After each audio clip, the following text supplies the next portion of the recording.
Say it. It's legendary. You had to say it. Yeah. You had to say it, of course. So I'm here. I'm gonna let you introduce yourself. So I feel like when people introduce themselves, it gives a pop to it. So I'm gonna let you introduce yourself. Who are you? Ladies and gentlemen, I am JazzePha, aka Jazzy Fenzel Burgundy, Obama Luther King Jr., Jackson 5 the first. You dig? Oh boy. I've never actually heard an introduction like that. So you're one of the first. So, yeah, Michael Jackson. I feel it. I heard that was the first name I heard. I'm the introducer. Like I spent my whole career introducing people. Absolutely. Ladies and gentlemen, this is whoever. Where did that come from?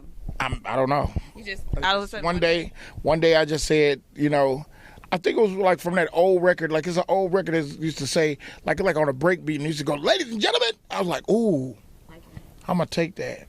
And I'm gonna make that mine. And now everybody knows it's yours. Yeah. It's definitely legendary. I say it. So I already know. Everybody else. When people say it like on records, they feel a certain kind of way. Be like, "Yo, bro, I hope you don't be tripping because I said that." Like, bro, I ain't copyright that, but the way I say it, kind of like I coined it. You know what I'm saying? And nobody else can say it the way you do. Ladies and gentlemen. Yes, I love it. I need you to just record it on my phone. If I don't scream it, I can still make it sound like, give it the same energy. I don't know how that works. That's crazy. It's just your voice. Yeah. Yeah, it stands out. Fluctuation. Born and raised in Memphis? Born in Memphis, raised summer everywhere. I was raised in California. When I was 5 years old, I moved to California. My mom was into music as well as my dad. They split, and when they split, like around 5 years old, she went to L.A. to kind of, take her talents to the West Coast. I guess probably to get away from him. That's probably right. Yeah, they be trying to turn over a new leaf. And, right. You know what I'm saying? But anyway, I went on Mama's hip, and I went to L.A., and that's where I got cultured. She was saying background for some of the greatest people, Philip Bailey, Barbra Streisand, you name it, like Gap Band, a lot of different people. And DJ Rogers, you might not know him, but that's the dude in the back of that I don't fuck with you. That's his voice going, say. Really? That's my mama singing. I did not know that. In that background, say. Fun fact. Yeah. That you ever heard Common's faithful to the end? That's my mama's voice. Yeah, so she was like, real legendary in the background world, like a vocal, like guru. Right. You know what I mean? So and a lot of people get her mixed up with Denise Williams, like because her name is Denise Williams, but it's not the Denise Williams. No. But she's still a singer, and her name is Denise Williams. But yeah, I mean, she took me on her hip, and my dad, of course, when the Barcades, I would go back and forth to Memphis and go on tour with him sometime. Okay. How did you gain the attention of Eric Sermon? Was that when you were still in Memphis, or was that? That happened later after Suave House, like with Tila and A-Ball and MJG with Show Enough. That was my first hit record. Okay. So that kind of brought attention, and also MC Breed. MC Breed, he's the one that put me on in the on the Atlanta scene. Mm-hmm. He really introduced me to everybody, like from Eric Sermon to Too Short to G at the Rim Shop. So when I got introduced to G at the Rim Shop, he knew everybody because he was putting rims on everybody's cars. So we would go down there, and it was just a thing where we would just, I was meeting everybody from Keith Sweat to Redman to Method Man to just you name it. Right. And it went from there. I mean, this Atlanta just did wonders for my career. I know that you're a music producer. I know for a fact that it's been a lot of people that you've worked with and you've brought up, but I want to get into Show Enough Records, and I want to get into Ciara. So you signed her to Show Enough Records when? And man, was it 2004? I'm not sure of the exact year. Early 2000s. I'm not good with years. I'm terrible. I'm terrible with all that. Y'all can look all that up. Yeah, but yes, she was actually in a group called Hearsay. Okay. It was 3 girls, and a friend of mine was like, he came to me and was like, "Yo, tell me what you think about this girl," and I was like, "Yo, why is she singing on the side of these other 2 girls?" Yeah. You know what I'm saying? And she was clearly the superstar of the group. So we took her, and I just kind of put her up under my wing. You know what I mean? Had her over at DARP, Dallas Austin Studio, which is now Future Studio. But Dallas Austin Studio at the time, DARP, he had me over in a little cubby hole like in a little room. He didn't even know what was going on. He would see us out, and then all of a sudden he wouldn't see us. And then, I mean, we'd be in our little cubby hole making music, and it was like soundproof, so you can't really tell what's going on in the room, really. Right. So we in there just actually creating her whole being. Okay. You know what I'm saying? And we did that right up in there, and you know, add Missy, add Petey Pablo, and Lil Jon, and a couple other folks, and here you have it. And there it was. And, you know what I'm saying? People like Divine Stevens who helped choreograph, Tamika Foster who, you know, helped with the styling, and like all of those things together made Ciara. When you see someone like Ciara on the side and you're like, okay, she's the talent, how can you distinguish between who is the real talent and who just pump faking, really? It ain't no joke. I mean, when it ain't no joke when I ain't gonna say no names, but when so and so gets on the mic, and then when Michael Jackson gets on the mic, I mean, you know what the difference is. I mean, you know, from it's just like, hey, does contestant number 1 or number 2? The loud contestant wins. Right. I mean, you know, you already know what it is. It's that person with the it factor. Right. You know what I'm saying? When the it factor happens, everybody knows it. The crowd majority is the choice. You know what I'm saying? So that's what it is. What inspires you to really just go full force with producing? And because I know your mom is like really musically inclined, so what kind of put you up there and said, you know what, this is what I'm gonna do? Well, originally I was an artist. I mean, back in '91, that was way back. So when I was a kid, you know what I mean, at Elektra Records. And I was living in Memphis at the time. I moved back to Memphis from LA to pursue my music to Memphis.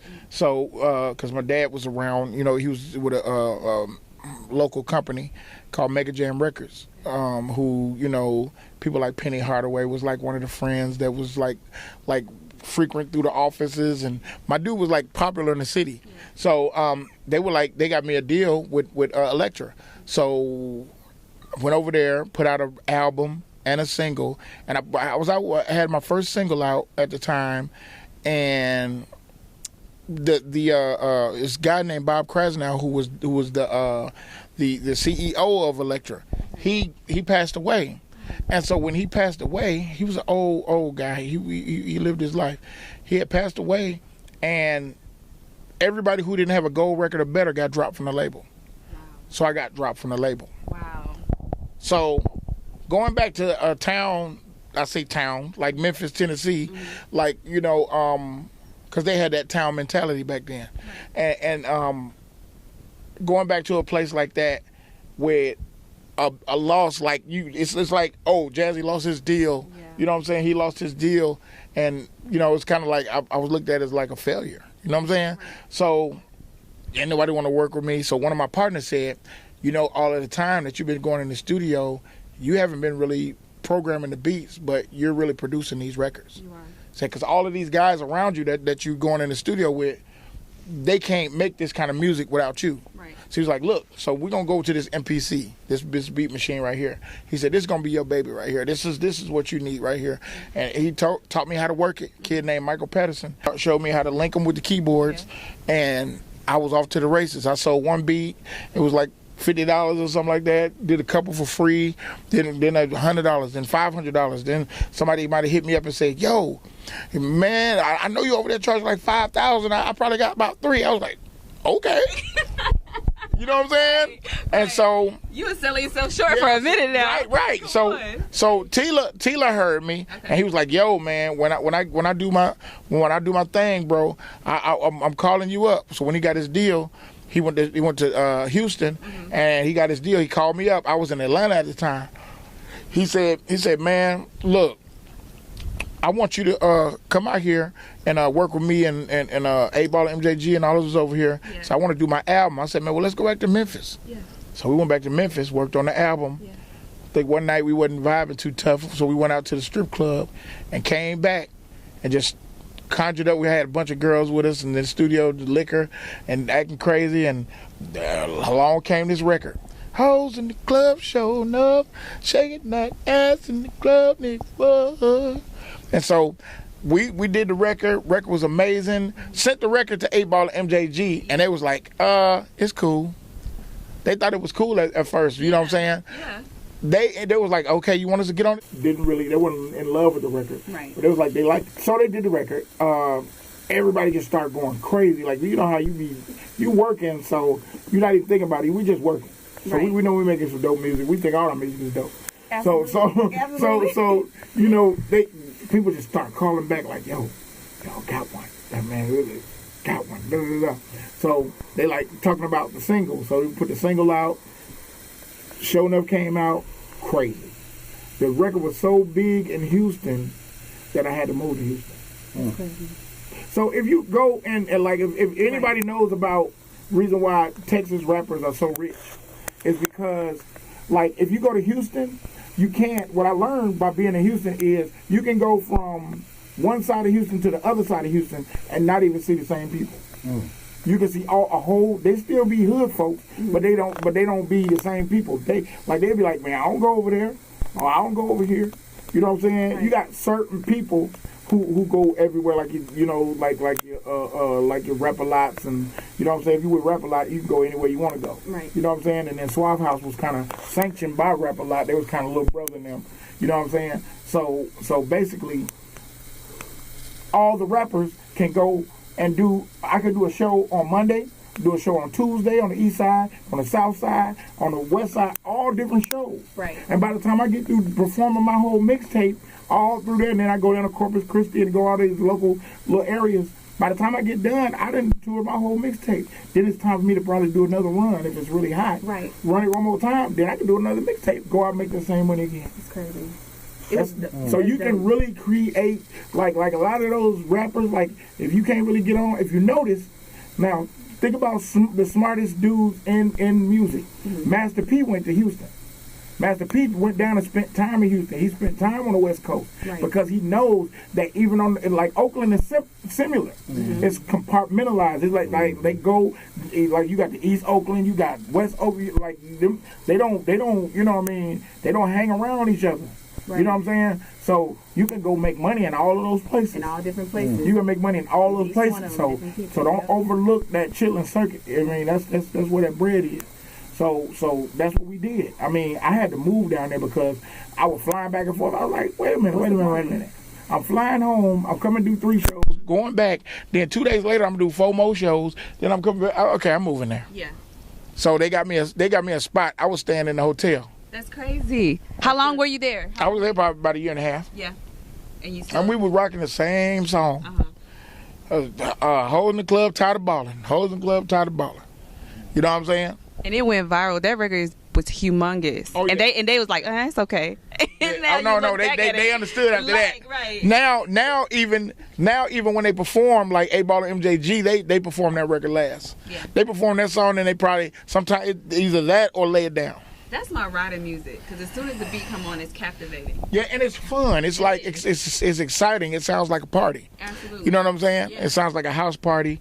It's that thing, and that was basically like that's the thing that set me off on my production like my voyage, if you will. Yeah. And it took off. Yeah, it really took off. Took off crazy. Yeah, it's unreal. I want to know what's your outlook on female rapping today. I think female. I mean, like it's beautiful. I think it's great that the females are emerging. I was always like when they were naming some of the artists, I'd be like, because a lot of times you be like at the award show, you be like, who the hell is that? Right. You know what I'm saying? Right. They be in a category, you be like, who is that? Right. Now, you know, actually, like they can name a whole category where people know everybody. So it was just, I think, like over the time of women not really getting their shine, I think it's just an influx that's just crazy.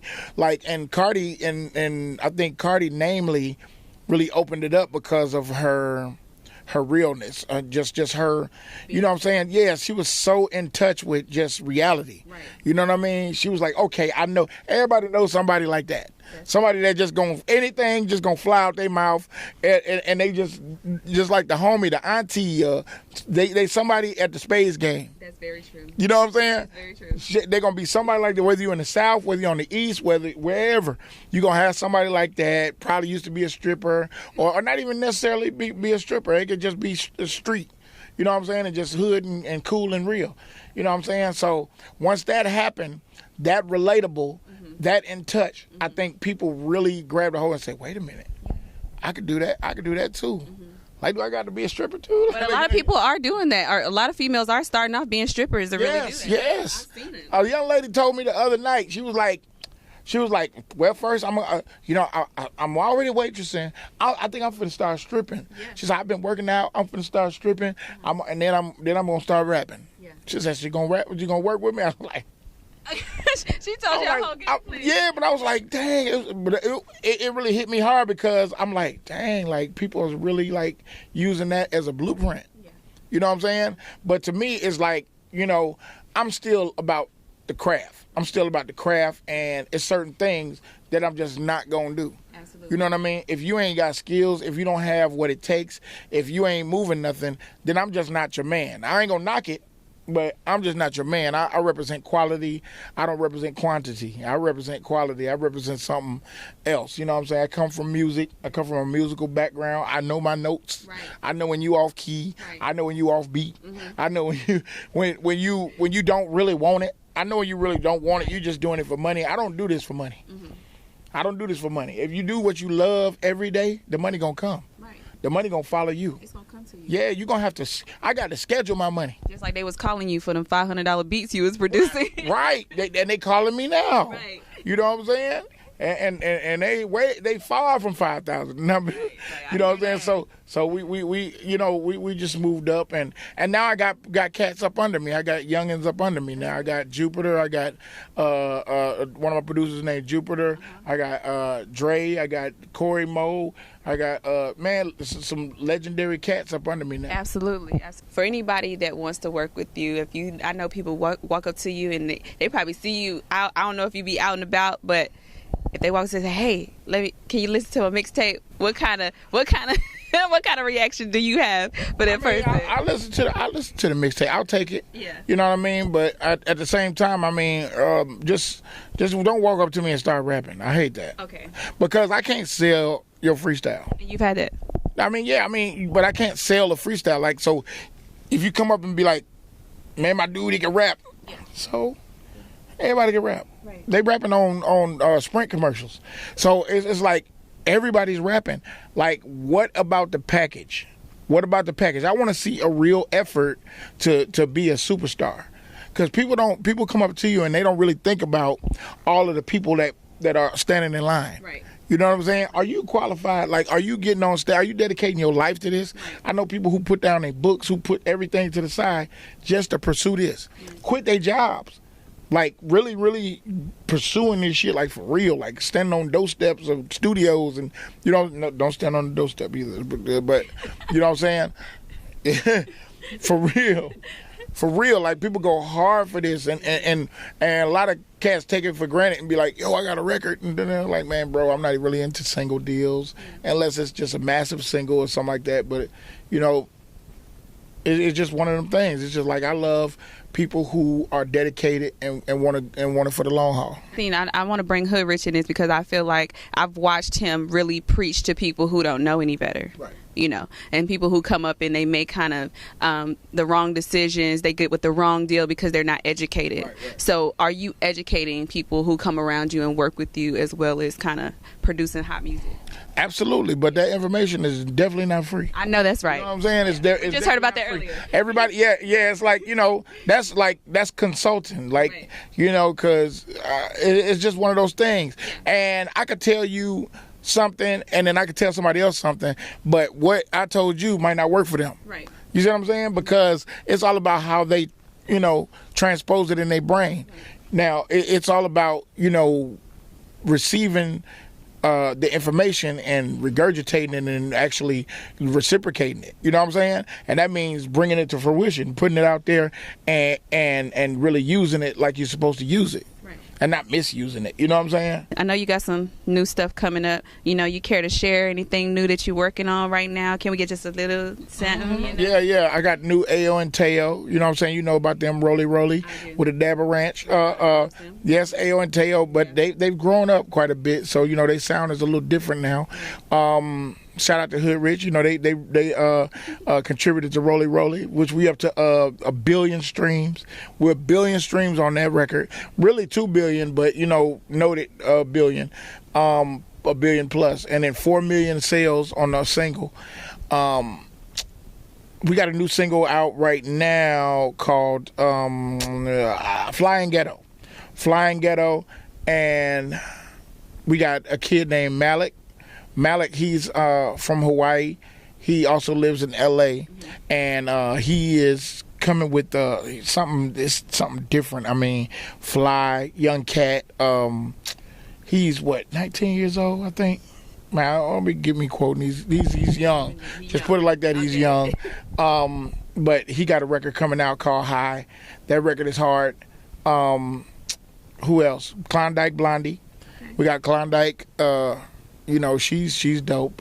She's dope. She coming out with a record. About to drop a new single on her real soon. Oh yeah. Doing some things with BMG, and who else we got? We got somebody. You keep up with all this. Man, it's hard. Let me tell you hard. something. I'm like, what? You ready? People got to be B. Smith. Yeah, B. Smith. Okay. Yep, B. Smith. You know what I'm saying? You heard him on the Light Skin Keisha. You know what I'm saying? He's got his own records. We really trying to get back out there with B. Smith and get him all the way. His sound is amazing. Going, yeah. I love him. Amazing vocalist, great talent, great kid. Just, you know what I'm saying, he was in the label situation there where he kind of got pushed to the back. I mean, you know what I'm saying, I ain't gonna fault nobody not on camera. But I mean, but anyway, y'all connect the dots. You know what I'm saying. But we about to get him right. Okay. We're getting him right now. So he's gonna be ready. He's a fighter. He's amazing. And I think, you know, him being in the back so long has got him rightly seasoned for what's to come. So, you know, I think it's about to be real crazy. Shout out to Mogul Management, you know what I'm saying, who manages us all, you know what I'm saying, and they doing some really big things and great things. And, you know, we're doing films with Lions and Roses with my man Javon Sims. We're doing films now. So, you know, I got a film. You know what I'm saying? And, ooh, it's cold. I got every dancer that you think is hard and going crazy, they in there. All the influencers, everything, they're in there. And it's a great message. Yeah. You take one step and God will do the rest. Absolutely. You know what I'm talking about? That's what the whole concept is. I ain't gonna tell you what it is, but that's the concept of it. But it's dancing. It's you know, it meets up with You Got Served. You know what I'm saying? It's because I can't do a urban, you know, film with dancers and not even, you know, think about that. You know what I'm saying? Because that was a staple in our culture. So, you know what I'm saying? So just think like that, but on steroids. Okay, I'm ready for it. I'm ready for it. So I got one question for you. Yeah. What does success mean to you? Success means to me when you can wake up in the morning, do everything that you love for a living, and feed your family, connect with your family, connect the dots from family to close friends to whoever you see and deem to be talented or great or anything. I think success is just getting everybody going in a positive direction. And success doesn't have a size. You know what I mean? I think it's about your heart and what you. If you want to drive a Honda Accord, that's fine. If you want to carry a Coach bag or something like that, that's fine. If that's what you love it. If you want to wear the same pair of jeans 3-4 days a week, do that. Whatever makes you, you know, comfortable, whatever floats your boat, finds your lost remote. You know what I mean? And that you living good and you're doing right by others. I think that's what success is about to be. Yeah. I want to ask you, have you been over there to the Trap Museum yet? I've been, but when I went, it was too many people in there. It was too, and I couldn't enjoy it. Yeah. I could see some of the things, and I think it was a great idea. Shout out to Tip. Yeah. Shout out to Big Wheel. Yeah. All of the people that put it together. You know, I know about the whole components because I'm just a businessman so like that. Like, who did that? Yeah. Yeah. So yeah. It's dope. It's dope. Yeah. So I know it's a lot of black entrepreneurs that are really making something happen, and they didn't see us, but they gonna see us now. You know what I'm saying? Oh, absolutely. Yeah. Shout out right now because man, we on on live. I pretty much already shouted everybody out. I need to shout out. I mean, you know, that's what it is. I mean, it's Show Enough. It's Mogul Management. It's, you know, it's Lines and Roses. It's Finzel. My new clothing line. Okay. Yeah. Okay. Yeah. What was that called now? Yeah. It's called Alexander Berg. Okay. Yes. How'd you come up with it? Coming soon. Well, my last name is Alexander, and my nickname is Burgundy. Okay. Burgundy. It's Burgandy. So it's not Burgundy the color, it's Burgundy the feeling. Listen. Oh my nerves. I knew it was gonna be something behind that. I knew it was gonna be something behind that. Alexander Berg, baby. Well, you know, it's me, Lola. I am on Hood Rich Films and Radio. You guys make sure you watch this man every day, all day, because I'm always watching his IG and his live all the time, and it's always lit every single time, right? Right. Right. You can follow him on IG, right? Yep. Okay. JazzePha, JazzePha. I am JazzePha, a.k.a. Jazzy Finzel Burgundy, and you are watching Hood Rich Films. Oh, boy. Hood Rich.